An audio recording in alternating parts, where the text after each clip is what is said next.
Sahabat KSMB Network dimanapun Anda berada, selamat berjumpa kembali dalam program KSMB Network Podcast Series, persembahan komunitas Salom Media Berbagi Network. Dan di episode kali ini kita akan mengangkat sebuah topik yang sangat penting dalam turut menjaga keberlangsungan kehidupan berbangsa dan bernegara dengan judul Dahsyatnya Daya Rusak Judi Online dan Narkoba, Racun Digital dan Sosial. Sebagaimana kita ketahui bersama bahwa di era digital yang serba cepat dan mudah diakses, ancaman judi online dan penyalahgunaan narkoba telah menjelma menjadi racun sosial yang merusak secara masif. Tidak lagi mengenal usia dan status sosial, keduanya menjangkiti anak muda, pekerja, ibu rumah tangga, bahkan pelajar dan mahasiswa. Daya rusak yang ditimbulkan bukan hanya dalam bentuk kehancuran ekonomi keluarga, tetapi juga meningkatnya kriminalitas, kerusakan sosial, gangguan mental, serta hancurnya masa depan generasi muda Indonesia. Judi online dengan sistem yang manipulatif dan adiktif seringkali menjadi pintu masuk ke dalam lingkaran hutang, kekerasan domestik, hingga tindakan kriminal. Dan narkoba merusak fungsi kognitif dan kontrol diri individu, menjadikannya tidak produktif, tertinggal, dan tertolak dari lingkungan sosialnya dengan daya destruktif yang luar biasa. Melihat kenyataan ini, KSMB Network merasa perlu menghadirkan ruang edukatif dan reflektif melalui media podcast sebagai bagian dari gerakan komunitas digital yang mencerahkan. Melalui podcast ini, kita akan mengurai secara komprehensif dampak hukum, sosial ekonomi, sosiologis, kriminalitas, dan psikologis, serta kerusakan SDM akibat judi online dan narkoba, dan memberi ruang refleksi dan edukasi bagi masyarakat, khususnya generasi muda. Dan untuk menyuarakan pentingnya respon komunitas dan kebijakan kolektif terhadap dua racun sosial ini, dan untuk menyusun dan memobilisasi basis narasi bersama untuk memperkuat gerakan anti judi dan anti narkoba berbasis nilai dan literasi digital.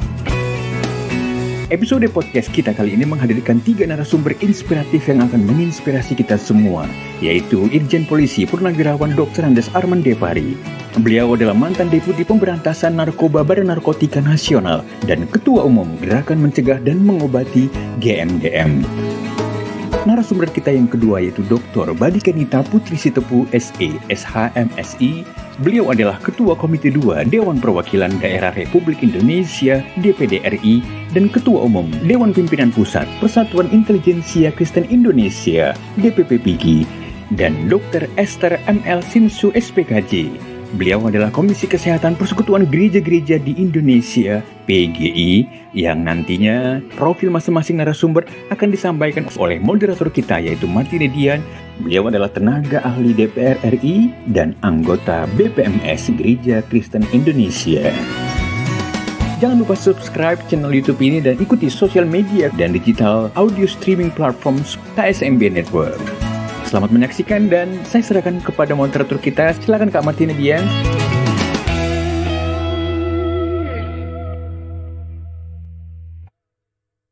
Ya, terima kasih Bang Charles. Selamat malam para pendengar KSMB Network, di mana suara inspirasi dan ide-ide segar bertemu.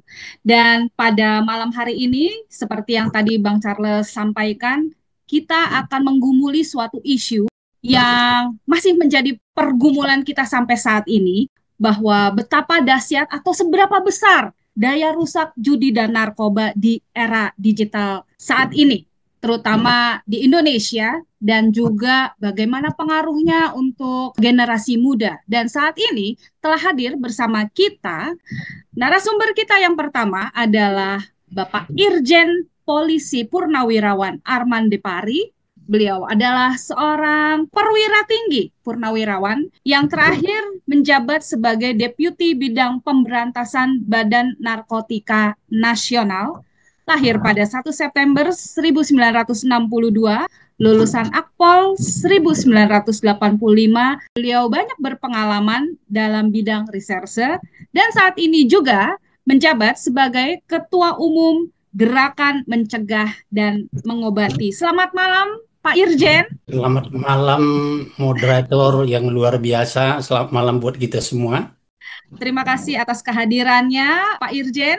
Nanti kita akan ngobrol-ngobrol lebih lanjut, khususnya melalui aspek hukum dan kriminalitas.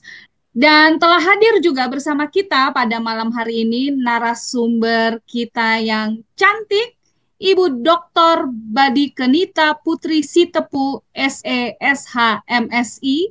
Saat ini beliau menjabat sebagai Ketua Komite 2 Dewan Perwakilan Daerah Republik Indonesia, DPD RI, Senator atau anggota DPD RI asal Provinsi Sumatera Utara, periode 2024-2029. Beliau juga Ketua Umum Dewan Pimpinan Pusat Persatuan Intelijensia Kristen Indonesia, DPP PIKI periode 2020-2025.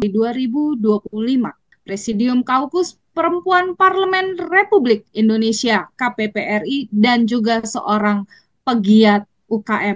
Menarik dan menginspirasi kita, beliau juga sangat peduli dengan pengembangan kapasitas SDM generasi muda, khususnya melalui lembaga yang bernama Edinta Sumut Lestari yang berbasis di Sumatera Utara. Kita juga akan berkenalan kalau nanti Ibu Putri akan berbicara aspek sosial dan ekonomi. Nah, narasumber kita yang satu ini juga tidak kalah cantiknya, tidak kalah cerdasnya, Dr. Esther ML Sinsu SPKJ. Beliau menyelesaikan doktor umum 1991 dari Universitas Samratulangi Manado dan menyelesaikan psikiater SPKJ tahun 2001 dari Universitas Indonesia Jakarta. Saat ini beliau juga aktif di Komisi Kesehatan PGI dan berpengalaman luas di berbagai rumah sakit dan lembaga rehabilitasi, termasuk Rumah Sakit PGI Cikini, Rumkit Bayangkara, dan Balai Besar Rehabilitasi BNN Lido. Beliau juga aktif dalam organisasi profesi seperti PDSKJI dan IDI, serta terlibat dalam berbagai kegiatan sebagai narasumber, seminar, dan pelatihan baik tingkat nasional maupun internasional, dan juga aktif dalam kegiatan organisasi gereja, juga memiliki pengalaman sebagai dokter umum di Maluku Tenggara dan Halmahera Tengah. Selamat malam, Dokter Esther. Ya, selamat malam semuanya. Shalom.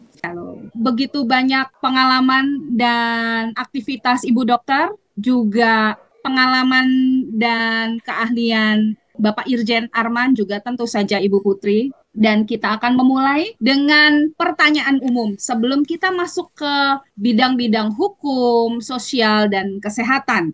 Saya ingin tahu bagaimana pandangan umum narasumber kita pada malam hari ini. Apa sih yang membuat isu judi online dan narkoba menjadi sebuah pergumulan karena semakin meresahkan terutama di era digital ini? Sebagai data, jadi untuk narkoba tahun 2024 ada 2,2 juta korban narkoba yang antara 11 sampai 24 tahun itu sangat menyedihkan dan ironis ya. Jika kita mau bicara tentang generasi muda, ini jumlah yang cukup signifikan. Dan juga untuk judul, perputaran uangnya itu sekitar untuk 2023 lebih dari 600 triliun dan PPATK memperkirakan ada 1.200 triliun hingga akhir 2025 dan senilai 47,9 M itu penggunanya orang-orang atau anak-anak yang berusia 10 sampai 19 tahun dan 8,8 juta pemain judol, 80% adalah kelompok anak muda dan masyarakat berpenghasilan rendah. Jadi tentu saja ini menjadi sebuah pergumulan kita. Dan bagaimana tanggapan Pak Irjen Arman terhadap isu ini? Ya, terima kasih Kak Tine. Saya diberikan kesempatan pertama untuk berbicara selaku narasumber pada malam hari yang bahagia dan indah ini. Salam kenal buat kita semua, terutama para narasumber yang sama-sama kita akan berdiskusi pada malam hari ini, tentu nanti sampai selesai. Sangat menarik sekali apa yang menjadi tema pembahasan kita pada kesempatan ini, di mana kita tahu bahwa narkoba dan judi online memang akhir-akhir ini menjadi satu gelombang yang sangat besar menerpa masyarakat dunia, terutama masyarakat Indonesia, dan lebih khusus lagi adalah anak-anak muda kita. kita tahu bahwa masyarakat dunia, masyarakat kita ini berkembang untuk mengikuti tren teknologi, terutama teknologi informasi yang terkait dengan peralatan-peralatan elektronika dan juga kemajuan-kemajuan teknologi di bidang kesehatan, khususnya farmasi. Nah, tentu teknologi ini kita inginkan untuk kemajuan, untuk kemakmuran, dan untuk ketenangan, kedamaian masyarakat dimanapun berada. Tetapi tentu seperti kita ketahui bahwa di dunia ini dimanapun pasti ada saja penyalahgunaan. Ada bad guys, ada good guys. Nah, yang kita khawatirkan dan yang terjadi sekarang ini terkait dengan judi online dan narkotika ini adalah penyalahgunaan di bidang teknologi informasi dan juga penyalahgunaan kemajuan dalam farmasi kita. Seperti yang kita lihat sekarang, begitu banyaknya narkotika jenis baru, psychoactive substances atau NPS. Itu ribuan sekarang jumlahnya. Dan itu dipasarkan tidak hanya secara langsung atau secara tradisional, hand to hand, atau kurir ke kurir, tetapi pemasarannya kita lihat juga menggunakan teknologi informasi tadi. Ya. Ya. Kemudian, demikian juga judi online. Kalau kita lihat awalnya itu kan kita lihat itu semacam game. Betul. Ya, yang siapapun boleh menggunakan. Siapapun boleh memainkan. Tapi belakangan itu kan ada taruhannya. Yang kemudian kita kategorikan itu adalah judi. Inti pembicaraan saya tadi sebagai makhluk sosial yang tentu ingin mengikuti tren perkembangan zaman dan kemajuan dunia, kita tidak boleh memang ketinggalan teknologi. Ya. Baik itu teknologi dari teknik, informasi, dan kemudian yang terkait dengan kesehatan, tetapi penyalahgunaannya yang kemudian dijadikan narkoba dan judi online tadi. Ini yang menjadi pertanyaan besar kita. Jadi sehingga seperti pisau bermata dua ya. Sebenarnya Betul. dia bisa dipakai untuk hal yang menguntungkan, yang positif, tetapi juga ternyata bisa mendatangkan bencana bagi kita. Ya, Nah, itu saya nanti akan saya jelaskan sedikit bagaimana secara sosiologis kemasyarakatan narkotika ini dan judi ini berada di tengah-tengah masyarakat kita. Apa sebenarnya yang terjadi walaupun sejarahnya nanti tidak begitu. Ya. Terima kasih Pak Irjen. Saya akan bertanya kepada Ibu Esther dulu. Apa sih yang membuat isu judi online dan narkoba ini menjadi semakin meresahkan di tengah-tengah masyarakat kita? Terima kasih. Mungkin sedikit ya kita mulai dulu. Kalau dari kacamata kami sebagai tenaga medis terutama psikiatris, karena kita melihat kondisi psikologis masyarakat kali ini ya, terutama semenjak COVID 4-5 tahun terakhir memang kelihatan sangat meningkat. Keluhan-keluhan kami bisa melihat dari jumlah pasien yang datang berkonsultasi dan juga masyarakat yang kita lihat info-info di media ya, di mana sepertinya kemajuan teknologi yang ada ini ada yang positif, tetapi banyak juga masyarakat kita sebenarnya yang belum siap, sehingga justru kemajuan teknologi ini malah menjadi salah satu hal yang kemudian memberi masukan yang negatif, terutama kita lihat belakangan tadi sedikit disinggung Pak Depari ya, bagaimana narkoba juga marak.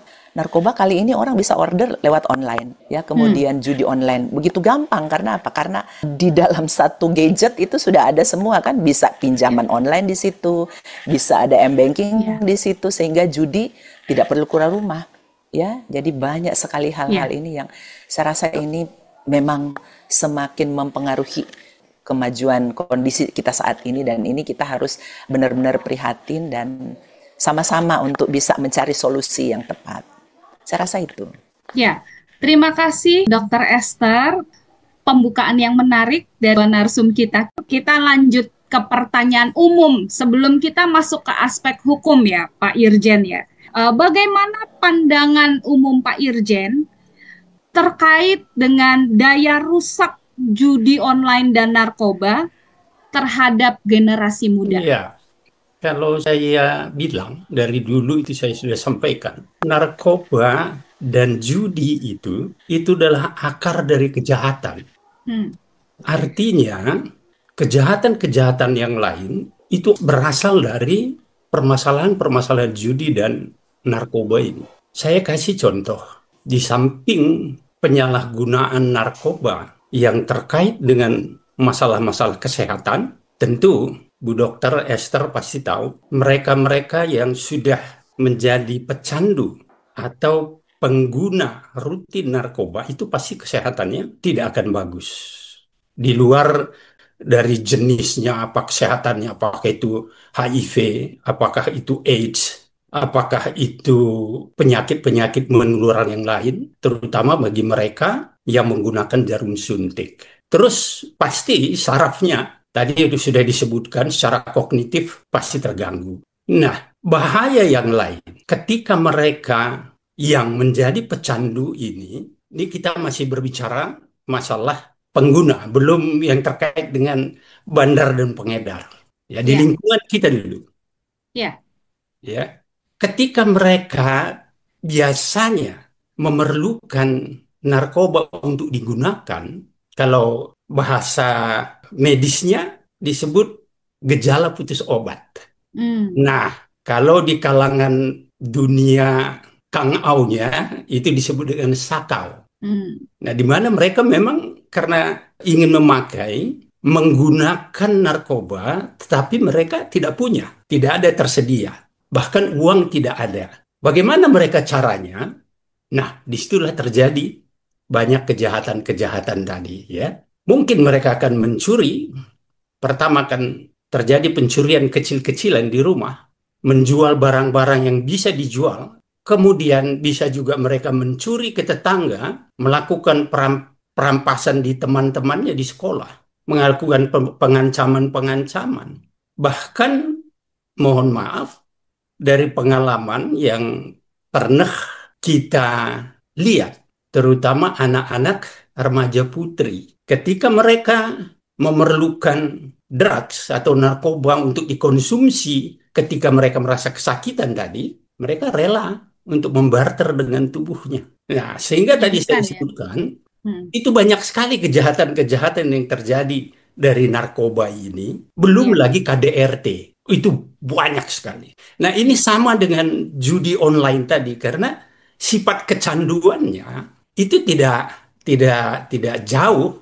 Kalau tadi hmm, itu narkoba lebih banyak ke kesehatan, tapi kalau ini lebih banyak kepada aspek yang ditimbulkan akibat mereka bermain judi kepada keluarga. Tadi juga kalau untuk bermodal main, mereka dari mana? Kalau anak-anak muda kita, paling kan nyari ke orang tuanya, uang jajan ke ya Pak orang ya. tuanya. Nah, atau ya tadi itu mencuri. Hmm, Bahkan dulu sama pengalaman juga untuk memperoleh uang demi supaya mereka mendapat kesenangan tadi itu bisa mencuri cincin kawin orang tuanya untuk hmm, dijual. Nah, hasilnya ya, itu untuk kesenangan tadi. Ini masih lingkungan ya, kita, ini lingkungan dekat kita, tetangga-tetangga ya. kita. Belum kita berbicara masalah-masalah terkait dengan sindikasi internasional. Jadi memang Oke, saya bilang ini akar dari kejahatan. karena efek dominonya yang ditimbulkan sangat besar ya Pak ya. Wah, luar biasa. Itu tadi kita berbicara masalah kejahatan-kejahatan, bagaimana dengan masalah ekonomi juga. Ya, Ya. Khusus narkoba kita tahu, dan tadi judi online 1.300 triliun tadi disebutkan ya, kurang lebih. 1.200 triliun Ya, akhir 2025. ya, 1.200 triliun. Di narkoba juga begitu, judol 1.300 triliun, narkotika per tahun itu 83 triliun. Uh, 83 triliun. Nah, ini ya, kan uang yang dibakar. uang yang dikumpulkan dari hasil pekerjaan orang tua yang pergi ke pasar, pergi ke laut menangkap ikan, pergi ke sawah, kemudian uang itu diambil anaknya atau dikasih kepada anak-anak kita, ini digunakan untuk beli narkoba atau bermain judi tadi. Nah, ironisnya, uang yang sebesar ini itu semuanya keluar, ya, bukan kemudian digunakan di Indonesia lagi, bukan. Itu semua keluar negeri, capital flight ikan itu. Sementara bagaimana negara kita mencari investor, investasi yang setengah mati untuk mengambil 10-20 triliun saja. Sementara kita membuang, membakar, diganti dengan candu, diganti dengan permainan-permainan yang sifatnya hanya maya itu, kesenangan sendiri itu, 1.300 triliun, bayangkan. Ya, Itu dari segi ekonomi. Belum ya, tadi kesehatan. Nanti saya kira kesehatan Dokter Esther itu lebih ya, katam untuk menjelaskannya. ya. Karena itu kita berpindah ke Dokter Esther dulu ya, Pak Irjen, sebelum kita Ya, bicara soal aspek hukum dan kriminalitas. Bu Esther, jadi bagaimana menurut pandangan Ibu terkait daya rusak judol dan narkoba khususnya untuk generasi muda? Yang kalau dilihat data statistiknya justru mereka pengguna terbesarnya. Dan pemain juga ya kalau untuk area judol. Gimana Ibu Esther? Iya, mungkin menyambung. Saya rasa semakin muda orang itu mulai terkena, kan kalau kita belajar psikologi atau perkembangan manusia ya, jadi kan Iya. biasa manusia itu mulai dari bayi sampai kemudian masa dewasa sampai kemudian tua. Nah, seseorang dikatakan sudah matang atau kepribadiannya terbentuk dengan baik usia 18 sampai 21 tahun. Makanya kan ada undang-undang bahwa 18 tahun sudah dianggap dewasa ya Pak, kalau bisa bertanggung jawab kalau dia melakukan kejahatan. Tapi di bawah itu masih dianggap anak. Nah, semakin muda usia seseorang Pak, berkenalan dengan hal ini, baik narkoba, judi online, atau mungkin belum sampai judi, tetapi sekarang ini juga ada internet addiction ya. Jadi menghabiskan lebih banyak waktu, bahkan mungkin hampir seluruh waktunya dengan media sosial, sehingga pasti ada interaksi, ada hal-hal yang kemudian berakibat dalam kehidupannya. Akibat secara fisik tadi ya, mungkin karena waktu tidur terganggu, tidur terbalik-balik, jadi akhirnya kondisi tensi bisa terganggu, makan minum lupa sehingga dehidrasi, jadi banyak hal yang bisa dialami. Kemudian secara mental itu kita bicara 3P, pikiran, perasaan, dan perilaku. Tentunya kalau seseorang masih, apalagi usia masih di bawah usia perkembangan tadi saya bilang masih di bawah 18 tahun, otaknya belum benar-benar full berkembang ya, sehingga terkena dengan berbagai pengaruh narkoba, pengaruh game dan lain-lain, sehingga fungsi kognitifnya tidak bisa berkembang dengan sempurna. Kemudian juga selain pikiran, perasaan, emosinya itu kemudian akan menjadi tidak stabil ya. Jadi akhirnya tidak mengembangkan seseorang yang punya kemampuan bertanggung jawab dengan baik. Dan otomatis P yang ketiga, perilaku pasti akan terganggu. Ya, makanya tidak heran kalau bisa terjadi banyak hal yang kadang-kadang kita kaget kalau membaca di media sosial ya, seseorang bisa bullying misalnya. Bullying itu juga bisa pengaruh dari internet ya, apa yang dibaca, atau tokoh-tokoh di dalam game kemudian diinternalisasi di dalam kehidupannya, dan dia kemudian mengambil peran itu sehingga bisa terjadi bahkan kekerasan dan kriminalitas. Jadi memang kalau dibilang daya rusak, ini daya rusak yang luar biasa. Tetapi bukan berarti kita menganggap bahwa kemajuan teknologi itu rusak, tidak. Tetapi bagaimana mungkin harus dipikirkan pembatasan usia, kemudian kebijakan-kebijakan aturan seperti apa, bahkan mungkin di dalam program pendidikan mulai dari lingkungan terkecil, bagaimana keluarga, kemudian orang tua, kemudian guru ya. Jadi banyak hal yang memang perlu sama-sama untuk bisa dipertimbangkan dan bisa dicarikan solusi yang tepat. Jadi ujung-ujungnya kalau sudah seseorang tidak berkembang secara kepribadian yang sempurna, tidak mencapai kematangan emosi yang baik, tentunya dia nggak mampu produktif. Jadi nanti usia produktif dia nggak akan bisa berhasil ya. Jadi akhirnya jadi beban orang tua, beban negara ya. Jadi satu saat kita akan kehilangan satu generasi dan kita akan menjadi negara yang saya rasa kita akan sangat bersedih untuk itu ya. Dan ya mungkin Jadi ini hal-hal yang perlu kita pertimbangkan ya. Betul. Ini menjadi seperti red alert buat kita ya, Dokter Esther ya, karena seperti yang tadi sudah disampaikan menurut data di atas ya, justru kalau misalnya untuk judol, untuk narkoba ini ternyata pemakai dan tuh kalau untuk judol umur 10 sampai 19 tahun, narkoba itu 11 sampai 24 tahun.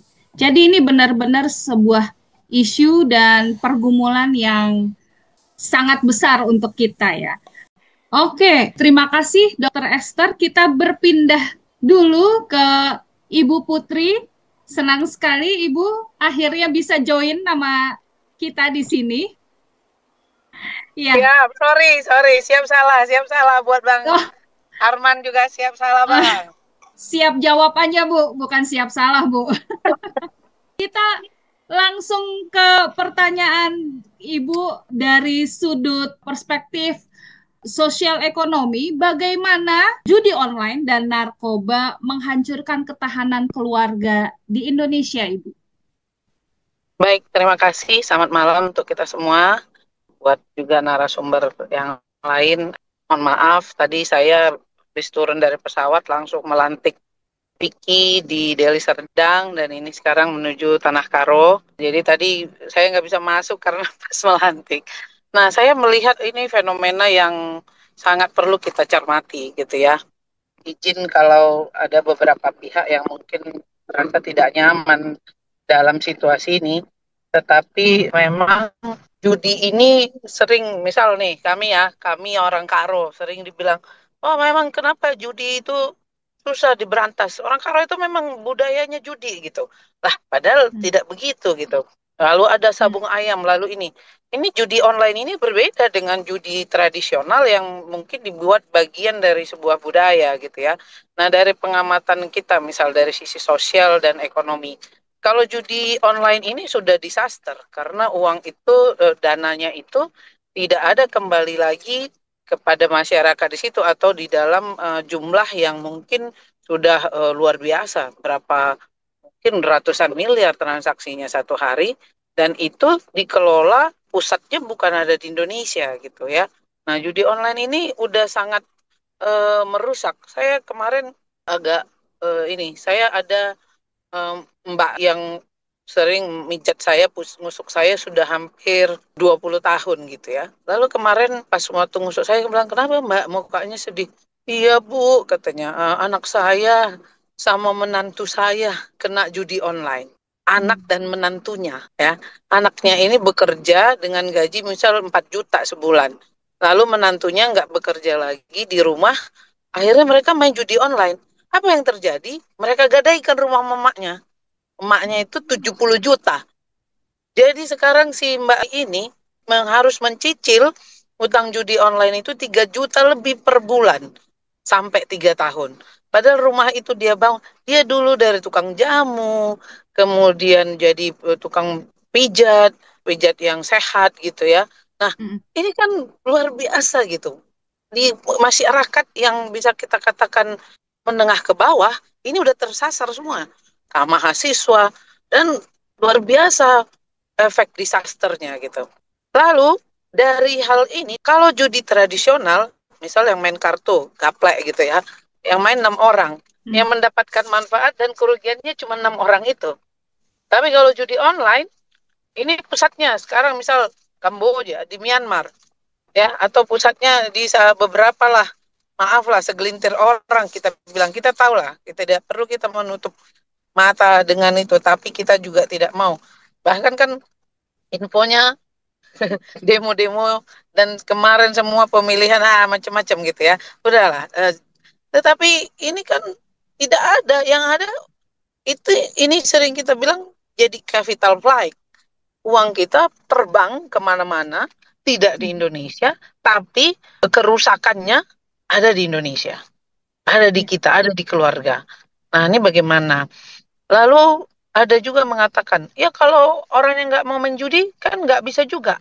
Nah, ini susah mencari telur dulu, ayam dulu, atau asap dulu, api dulu, ya kan? Hmm. Nah, Ya. kalau nggak ada juga dibuat aplikasinya, kenapa nggak aplikasinya diblok saja?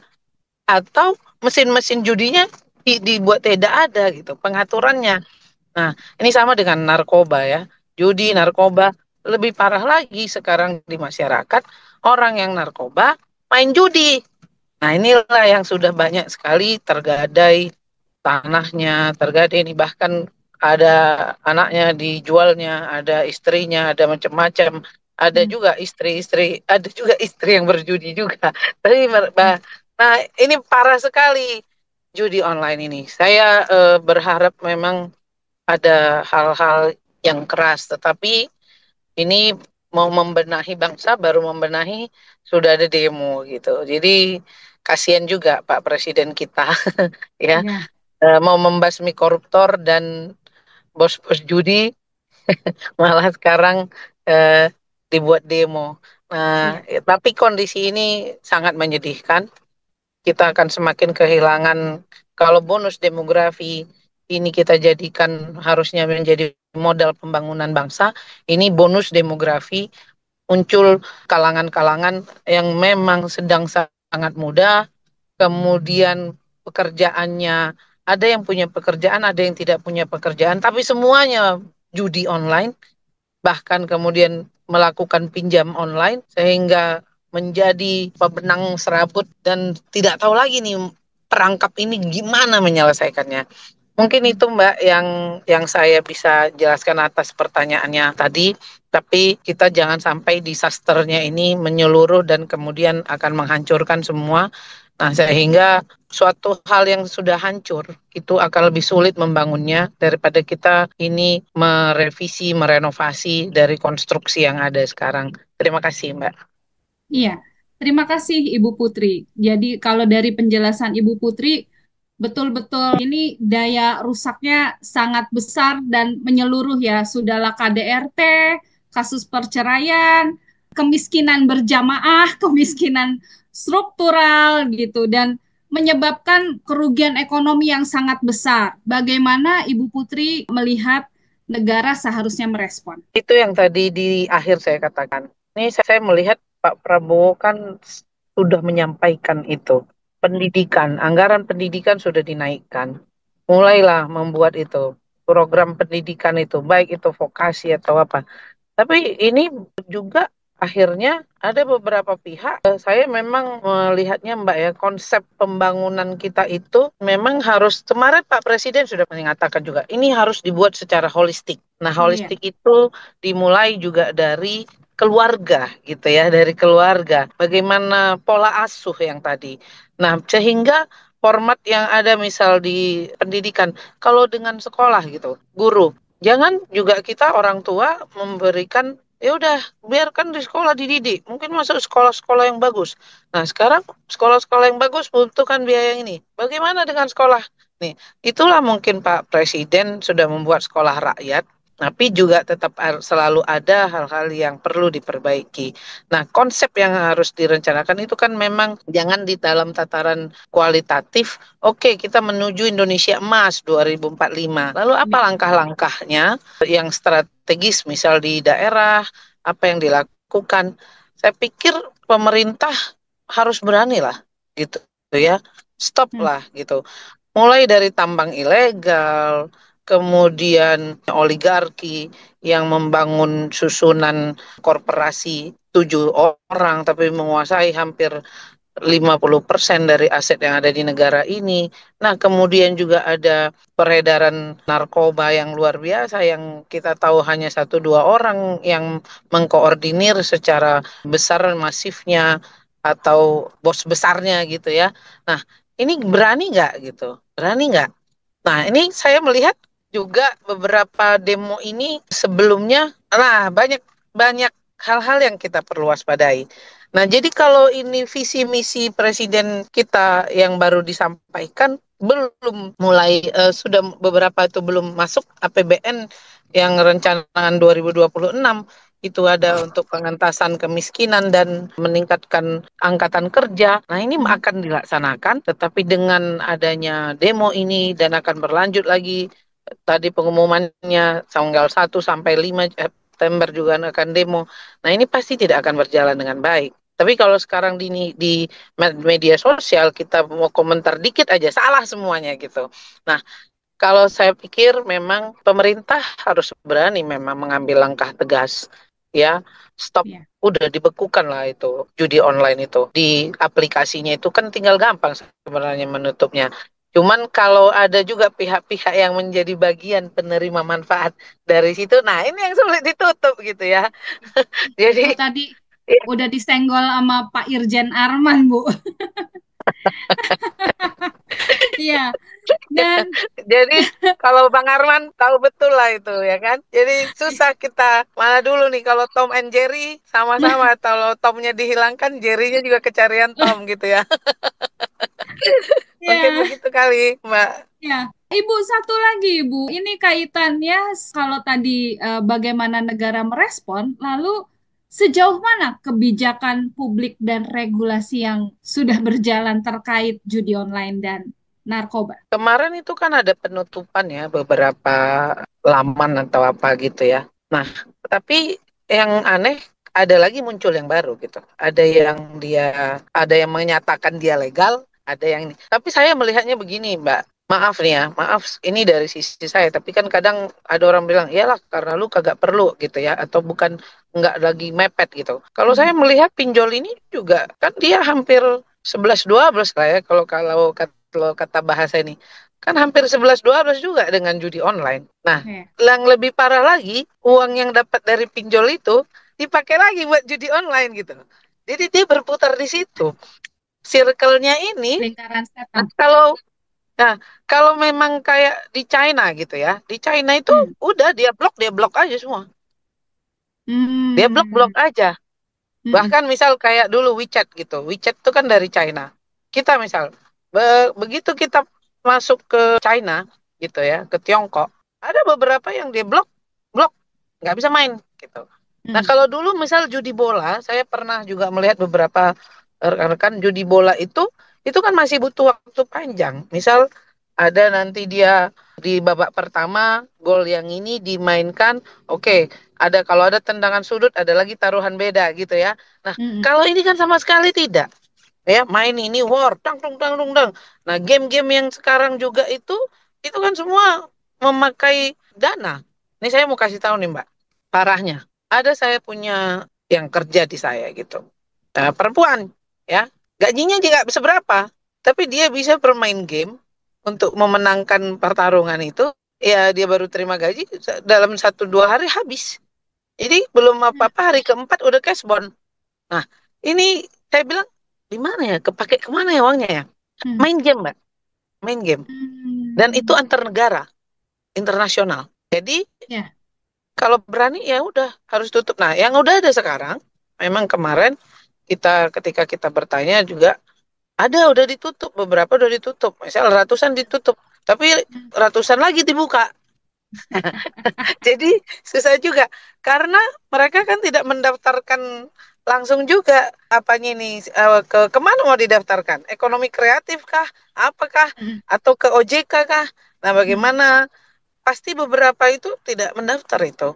Jadi kalau OJK misal ada yang satu di apa itu apalah bicara pinjol ini sudah terdaftar di OJK gitu. Nah, kita kan nggak tahu juga ini kebenarannya karena beberapa itu semua menyatakan kami sudah terdaftar di OJK. Misal kayak kalau buka itu ada ini tiba-tiba, nah saya kan juga agak rajin ngeliat-ngeliatnya apa gitu karena beberapa menjadi penyakit. Nah, mungkin dari sisi otoritas jasa keuangan memang bisa langsung stop itu, tapi bagaimana menghalau sekarang memang yang digitalisasi ini, nah itu yang memang agak repot. Mungkin itu, Mbak.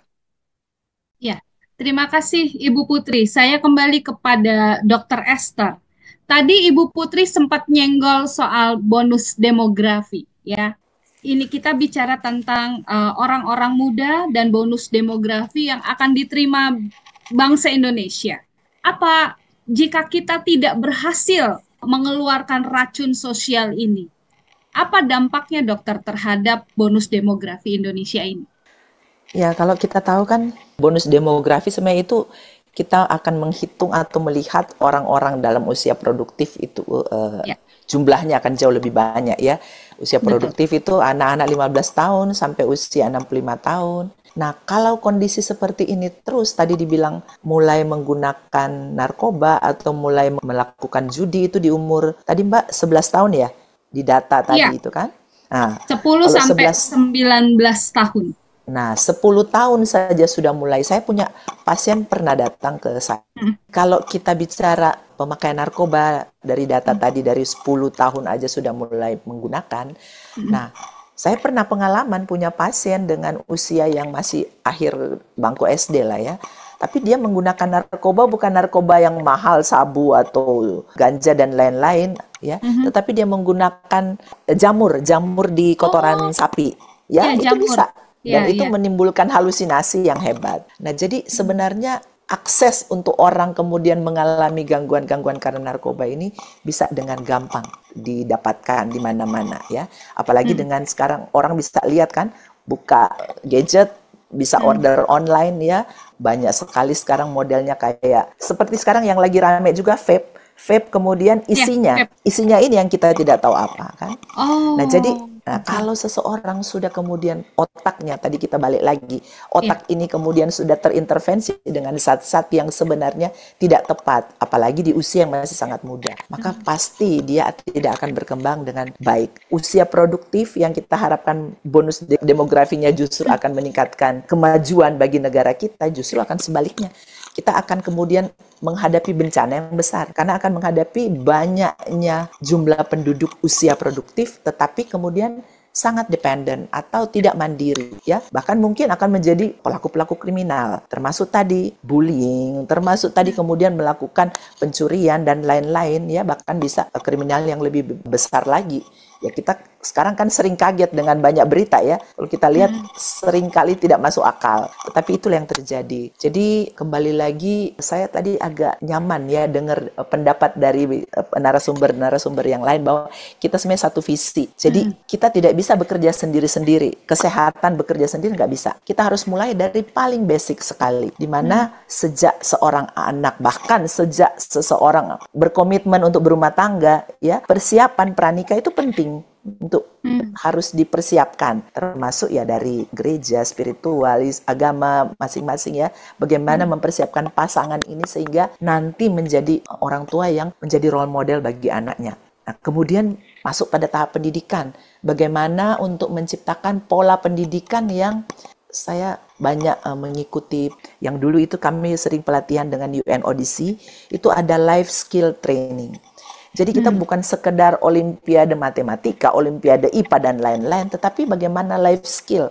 Seseorang itu tahu bahwa saya ini harus hidup sehat, saya ini harus hidup punya tanggung jawab. Saya boleh menolak. Ya, seorang anak kecil boleh menolak untuk sorry, saya tidak mau ini. Oh sorry, ini tidak bisa, saya tidak boleh makan ini. Ya, saya tidak boleh menonton ini karena dia sudah dibiasakan dari rumah dan kemudian di sekolah pun mendapatkan materi-materi yang terkait dengan life skill. Nah ini penting sekali sehingga pada saat memasuki usia remaja di mana sudah lebih banyak peer yang mempengaruhi ya dan juga akses ke media mungkin lebih gampang, dia tahu sudah ada filter, dia sudah terbentuk. Karena dari kecil, dari awal, dia punya role model orang tua yang baik, dia punya role model guru yang baik. Jadi hal-hal ini penting kalau kita ingin berbicara bonus demografi nanti 2030 kita menghasilkan anak-anak atau orang-orang produktif yang benar-benar bisa membawa keuntungan, membawa hal-hal yang baik bagi negara kita, ya tentunya kita harus mulai dari awal. Dan jangan lupa juga tentunya aturan-aturan hukum yang memang harus lebih ketat ya. Tadi kalau dibilang blokir ya, jangan sampai saya terus terang memiliki beberapa, jadi kadang kaget ya tiba-tiba kita sebenarnya pasien itu tidak datang langsung ke psikiater. Dia datang dengan keluhan sakit lambung berbulan-bulan nggak selesai, sakit kepala sampai pingsan-pingsan berbulan-bulan, dia sudah keliling dokter, akhirnya baru sampai ke saya. Dan setelah dikorek-korek, masalahnya apa? Judi online, masalahnya pinjaman online, sampai dikejar-kejar. Cuma gara-gara mau beli susu anak, sampai sudah ratusan juta. Dan ini hal-hal yang sebenarnya mungkin perlu dipertimbangkan ya, benar. Cuma satu kali klik orang itu bisa dapat pinjaman, tapi mestinya kan ada seleksinya. Kenapa bank sangat ketat ya? Karena dia harus hitung kan, ini orang ini punya kemampuan, dia punya Bisa penghasilan, balikan atau enggak. ya seperti itu. Sehingga jangan kemudian itu menjadi beban dan akhirnya semakin banyak orang mengalami gangguan mental ya. Jadi Ya. ini mungkin yang perlu kita pikirkan ke depan. Terima kasih. Ya. Nah, kembali ke Pak Irjen Arman. Kalau mengingat daya rusaknya yang luar biasa, tentu saja kita juga ingin tahu seberapa besar tantangan penegakan hukumnya, Pak Irjen, ya. Bagaimana undang-undangnya terkait judi online dan peredaran narkoba di era digital, dan apakah selama ini efek jerahnya sudah cukupkah atau kurangkah atau bagaimana Pak Irjen? Ya, terima kasih. Saya ingin sedikit memberikan suatu kisah sebenarnya di dalam masyarakat kita secara sosiologis bahwa perilaku sosial baik individu maupun kelompok secara psikologi tentu semua orang itu ingin mencari kenikmatan dan kesenangan. Nah, saya pikir itu wajar. Kita pun pasti kalau boleh senang, kenapa tidak? Kalau saya boleh mendapat apa yang saya inginkan untuk saya nikmati, kenapa tidak? Tetapi permasalahannya sekarang, semua itu didapatkan dari melanggar norma dan nilai. Nah, kita belum berbicara masalah hukum. Ya. Nah, kebiasaan-kebiasaan seperti ini menjadi suatu yang wajar kita lihat di tengah masyarakat kita. Bahkan mungkin kita anggap itu menjadi suatu perbuatan yang boleh-boleh saja dilakukan. Artinya itu tanpa pengawasan, tanpa larangan dari orang tua yang strict, yang keras. Nah, inilah yang kemudian kita sebut sebagai penyakit masyarakat.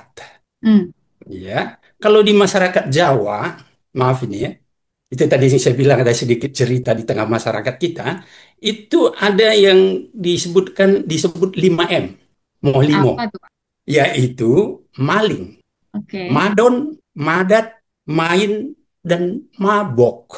Oke. Itu. Nah, tadi saya sampaikan, kadang-kadang kita terlalu permisif. Dan itu memang sejarahnya begitu. Di zaman Belanda dulu, ada rumah candu. Ya.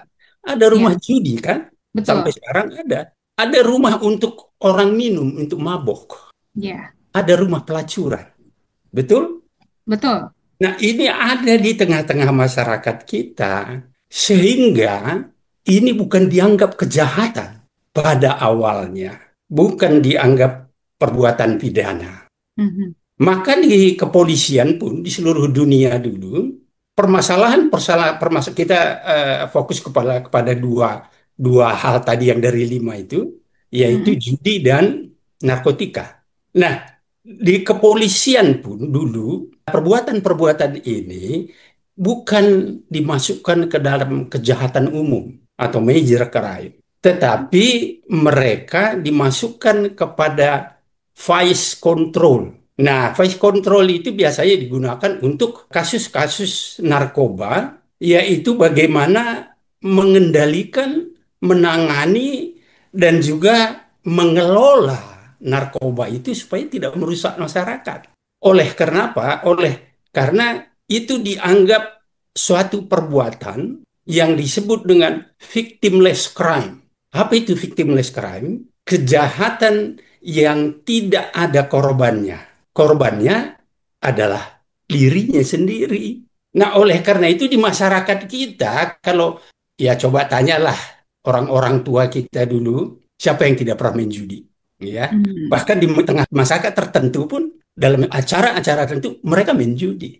Sama dengan narkoba tadi. Dulu ketika saya masih kecil, saya masih melihat itu satu kelompok masyarakat yang pakai candu, ngisap, dan itu tidak ada masalah apa-apa. Nah, Sekarang kita menganggap, orang-orang tua kita juga menganggap, apabila mereka bermain judi, ada anak kita main judi, ada yang menggunakan narkoba, ada yang mabok-mabokan, apakah kita menganggap mereka itu penjahat? Tidak. Dan bahkan cenderung kita tutup-tutupi. Kalau ada anggota keluarga yang menggunakan narkoba, jarang orang yang mengaku. Yang main judi, tidak ada ini orang tua itu melaporkan anaknya menggunakan narkoba bermain judi. Tidak ada. Ditutup-tutupin. Bahkan dianggap itu adalah aib. Nah, itu yang saya sebutkan tadi, menjadi satu hal yang sedikit menghambat kita bagaimana kita bisa menanggulangi narkoba dan judi ini. Saya gunakan kata-kata menanggulangi, bukan memberantas. Menanggulangi itu artinya secara komprehensif, mulai dari pencegahannya, penanggulangannya, maupun rehabilitasinya. Nah, ini kan sama-sama penyakit ini. Sama seperti tadi judi juga seharusnya itu ada rehabilitasi. Sama dengan minum mabok, alkoholik itu kan perlu rehabilitasi. Nah, Ya. pada perkembangannya, narkotika dan judi seperti yang saya sampaikan tadi, kaitannya dengan statement kita pertama tadi, dengan kemajuan teknologi dari semua aspek kehidupan, maka itu akan diambil, dimanfaatkan oleh mereka-mereka yang saya sebut tadi. Tadi saya sebut dengan bad guys. Tapi itu sebenarnya itu akan dikendalikan oleh sindikat dengan sindikasinya di seluruh dunia. Apalagi sekarang ini ada m-banking, pakai macam-macam transaksi yang digital. Ya. Ya, itu kan sangat memudahkan untuk bertransaksi. Nah, salah satu kelemahan kita, ini tetap masyarakat. Gitu. Itu rekening itu biasanya dibuat begini. Isi 5 dijual 10. Saya buka rekening dengan KTP saya isi 5 juta, saya jual kepada orang jadi 10 juta. Atau 15 juta, atau lebih tinggi lagi. Nah, inilah yang akan digunakan menjadi rekening penampungan tadi bertransaksi tadi. Termasuk narkoba. Nah, kalau secara hukum mengenai narkotika, kita malah diprotes oleh kelompok-kelompok pemerhati hak asasi manusia. Karena Indonesia masih menggunakan ancaman hukuman mati. Itu termasuk yang paling keras loh di dunia. Tinggal beberapa negara. Di negara kita juga untuk judi tetap masih masuk ke dalam hukum pidana kita. Dihukum. Kalau untuk narkotika minimal 4 tahun sampai hukuman mati. Tapi apakah mereka takut? Apakah itu kemudian membuat mereka jera? Ternyata tidak sampai dengan saat ini. Nah, ini menjadi pertanyaan kita, mengapa?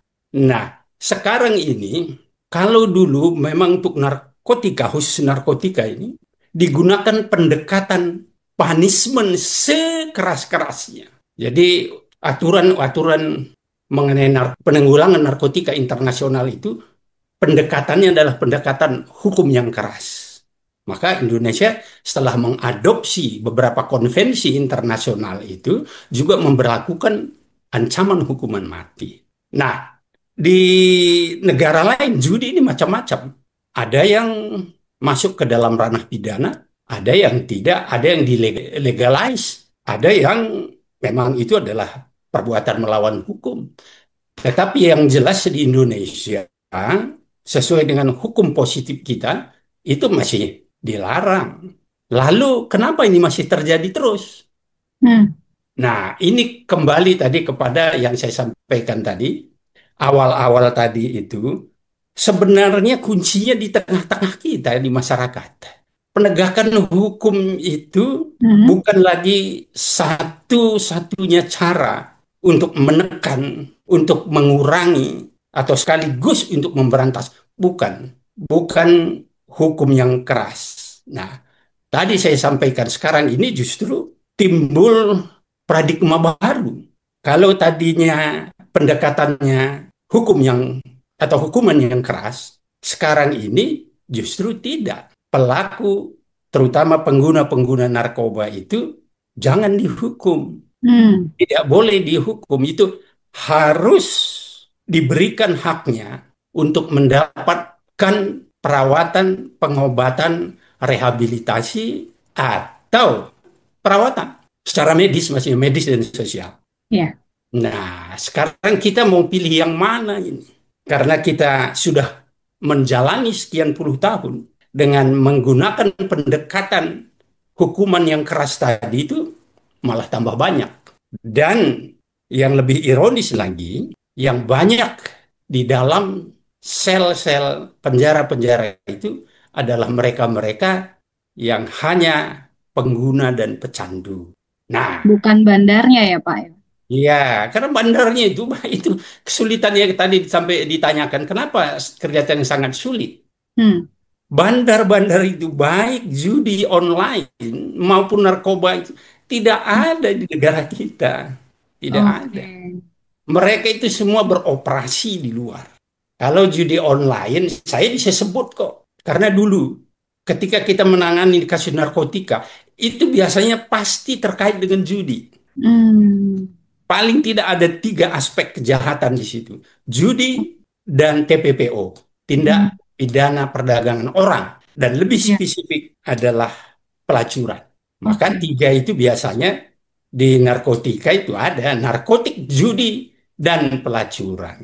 Hmm. Nah, kalau kita berbicara judi online, itu kalau dulu setahu saya kayaknya sih masih-masih di situ juga. Kalau bukan dikendalikan dari Filipina, ya dari Kamboja. Ya, Hmm. itu yang Berarti paling banyak. berarti kalau yang di Indonesia itu bukan biangnya ya, Itu kan mereka pionnya ya, Pak mereka ya? semacam ya agen-agen, agent-agentnya saja itu Agent-agent. pemasar-pemasar dan Oke. pemakai dan penggunanya.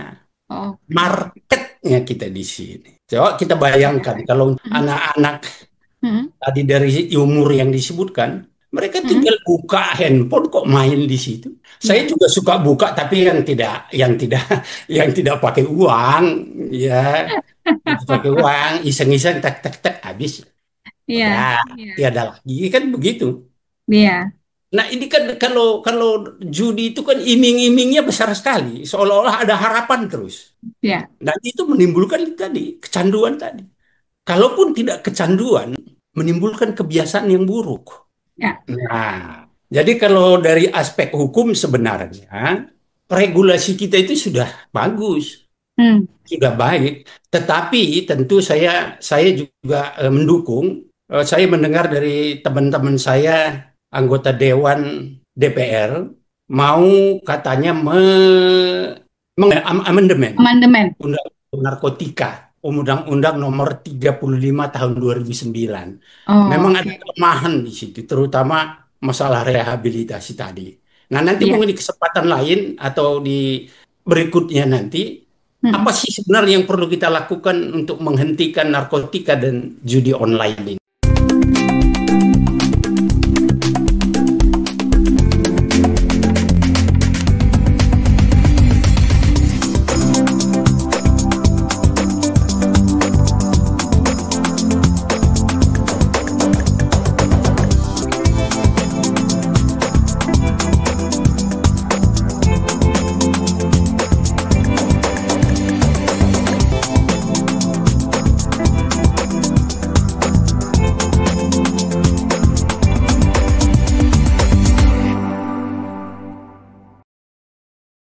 Jadi kalau menurut data Bu Putri, justru pemakai narkoba dan judol itu justru range-nya adalah usia muda, bahkan usia anak-anak, umur 10, umur 11 begitu.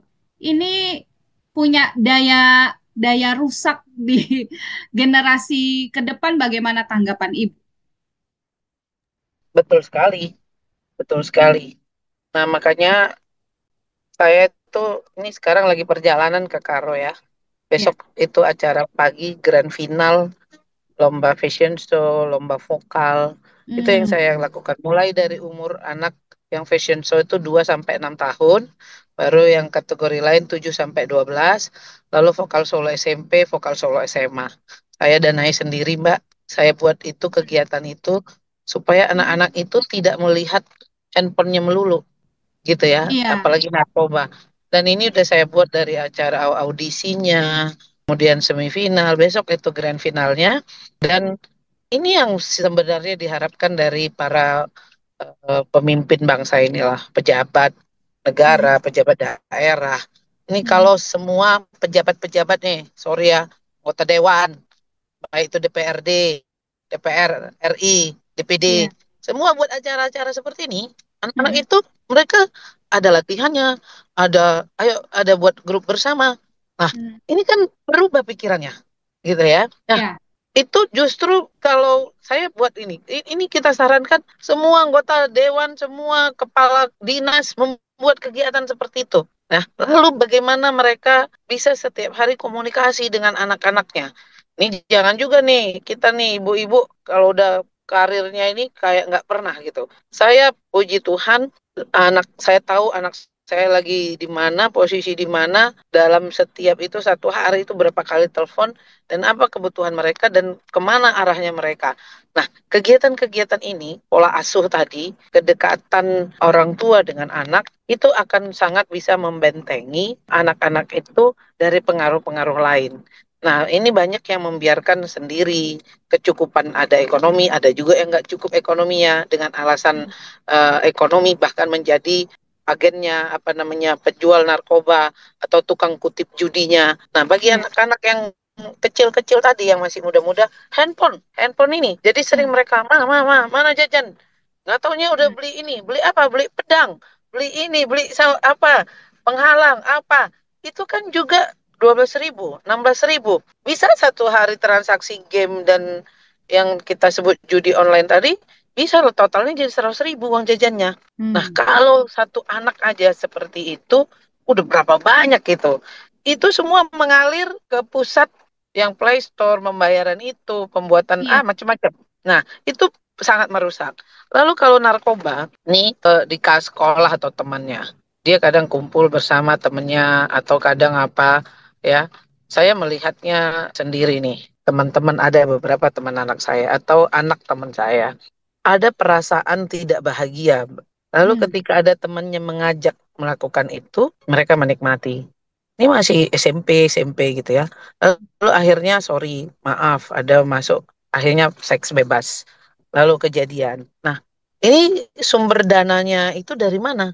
Akhirnya apa? Nggak ada uangnya, dijualnya lah microwave mamanya, ya kan, dijualnya. Itu karena mereka sudah ketergantungan. Nah, ini bagaimana menghentikannya penting sekali. Dibuatlah kegiatan-kegiatan yang dia bertemu secara langsung, tidak, dan membentuk misal teamwork, ada tim kerja bersama. Lalu dibuat, saya kemarin malah meminta kepada beberapa kepala daerah, siapkanlah tempat untuk mungkin ada pojok remaja, pojok ini.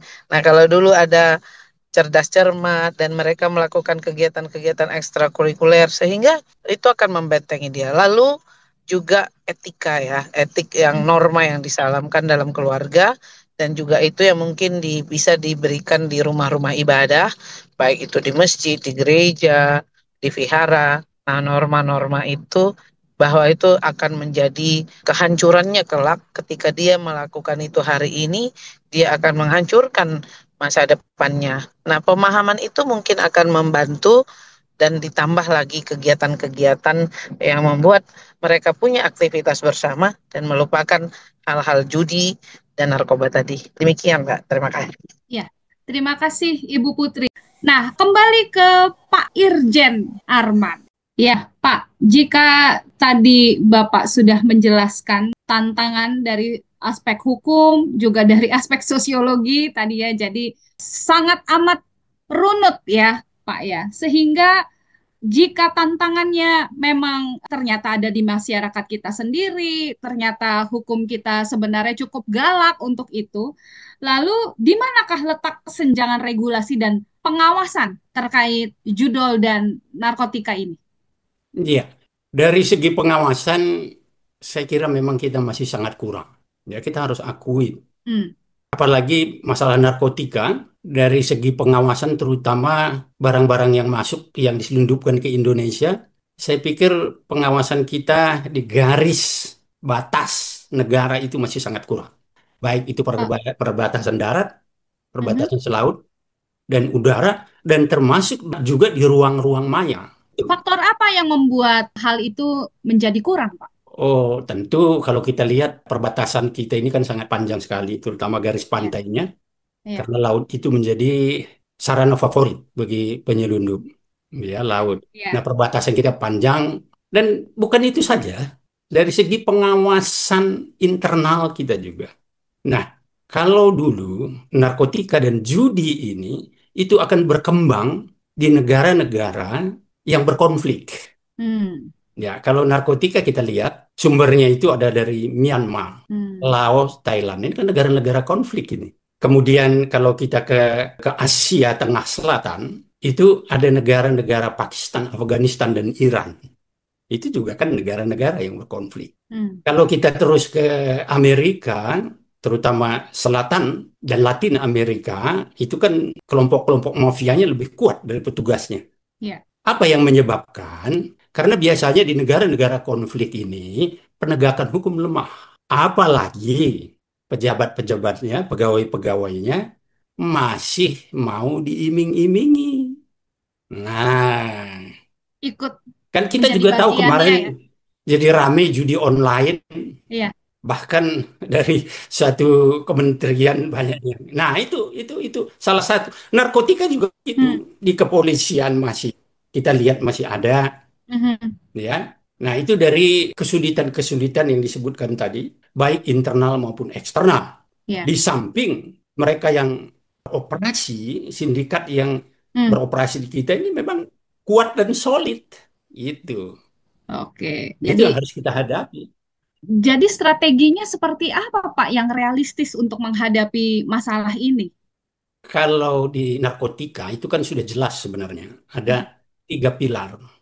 Yang mainstream itu 3 pilar, mm, yaitu bagaimana kita melakukan pencegahan. mm, Nah, seperti yang kita lakukan sekarang ini sebenarnya adalah salah satu pencegahan melalui edukasi, campaign, dan juga memberikan penjelasan kepada masyarakat. Di samping tentu banyak yang lainnya, banyak mm, yang lain penyebaran pamflet, macam-macam pencegahan yang harus kita lakukan. Artinya, pencegahan secara keseluruhan itu gunanya adalah mengurangi permintaan, demand. Yang kedua, baru pemberantasan. Pemberantasan ini biasanya dilakukan melalui penegakan hukum, mm, menangkap, menyita, menghukum. Nah, itu artinya bagaimana kita mengurangi atau menghentikan pasokan, supply. Dan ketiga, itu adalah rehabilitasi. mm. Bagaimana kita mengobati, mengembalikan, merehabilitasi mereka yang sudah terpapar narkoba ini. Biasanya kita sebut bagaimana kita mengurangi dampak, harm. Itu mainstreamnya di seluruh dunia. Tetapi kembali lagi di paradigma baru, itu ada 2 hal yang perlu ditambahkan, yaitu penyebaran-penyebaran informasi. Jadi masyarakat harus tahu seperti apa sih narkoba, judi itu. Saya kira ini sama aja.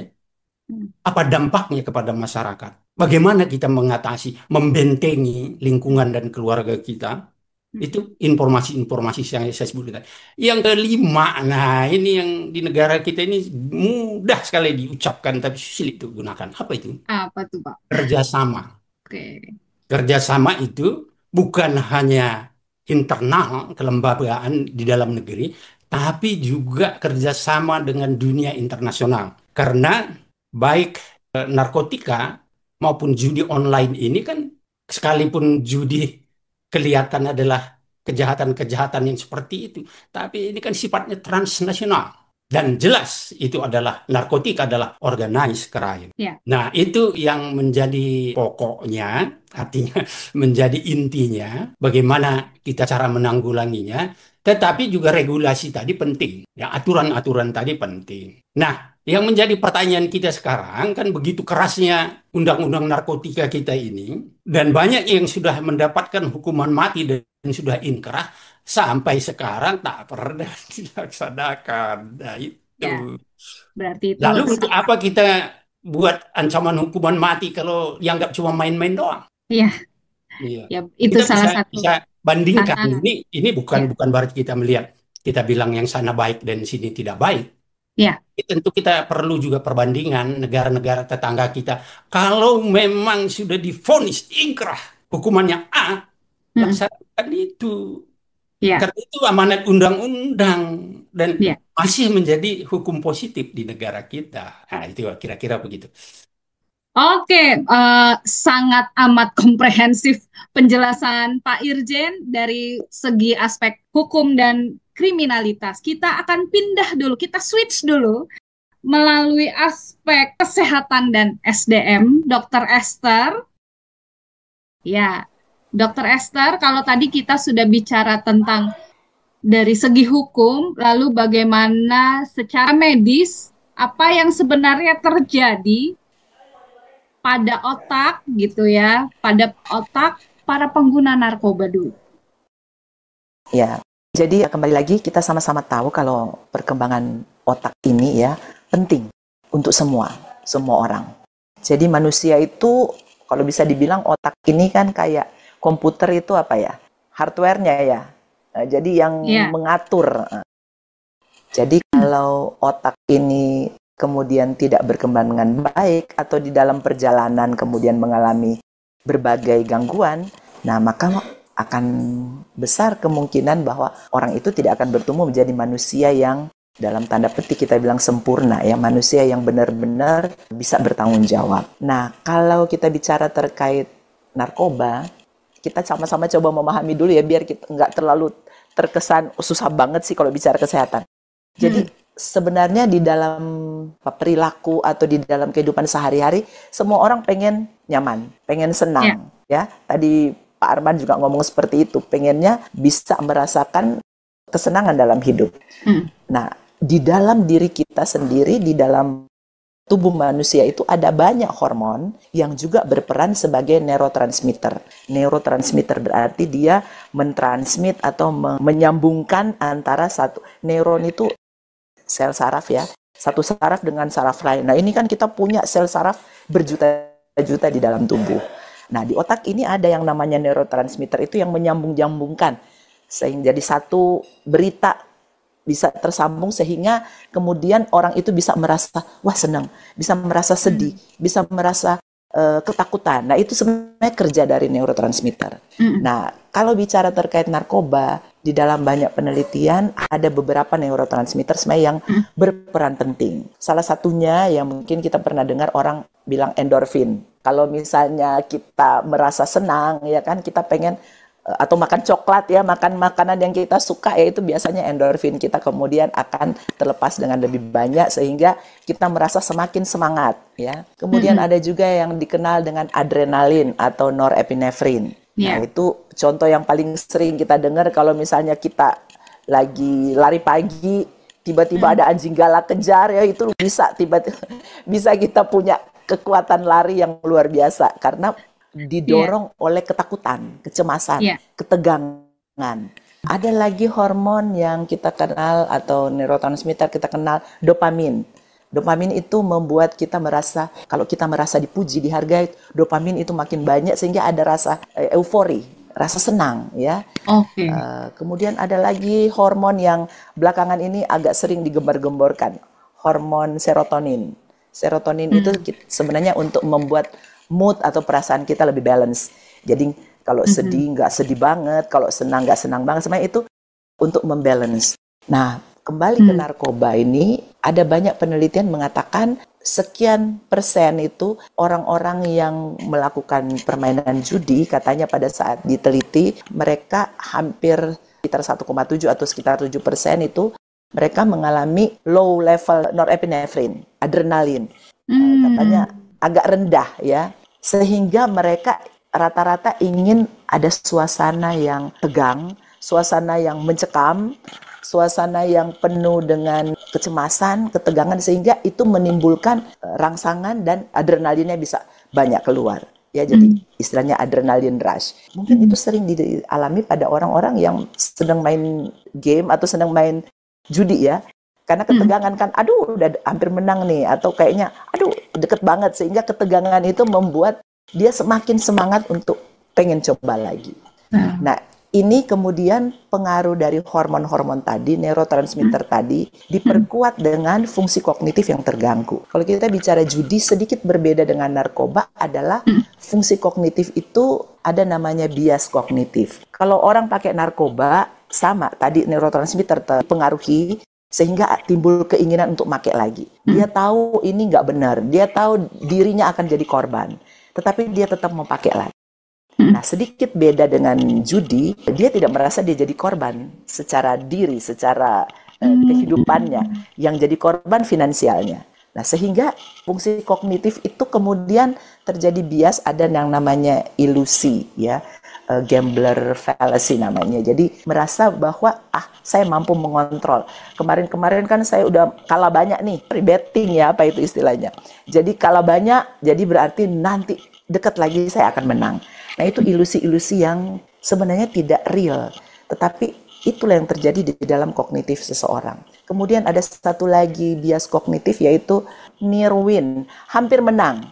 Nah, jadi biasanya misalnya kalau mungkin ada permainan slot atau permainan judi yang kemudian harus menyamakan, kalau 3 match itu kemudian mungkin dapat bisa withdraw banyak keuntungannya, ternyata dia cuma match 2 misalnya kan, dia nyaris nih ya. Jadi ada perasaan seperti itu membuat dia kemudian masih ingin lagi, saya mau coba lagi. Kemarin saya hampir deh. Pasarannya tinggi ya. Betul, karena itu mempengaruhi tadi adrenalin tadi ya.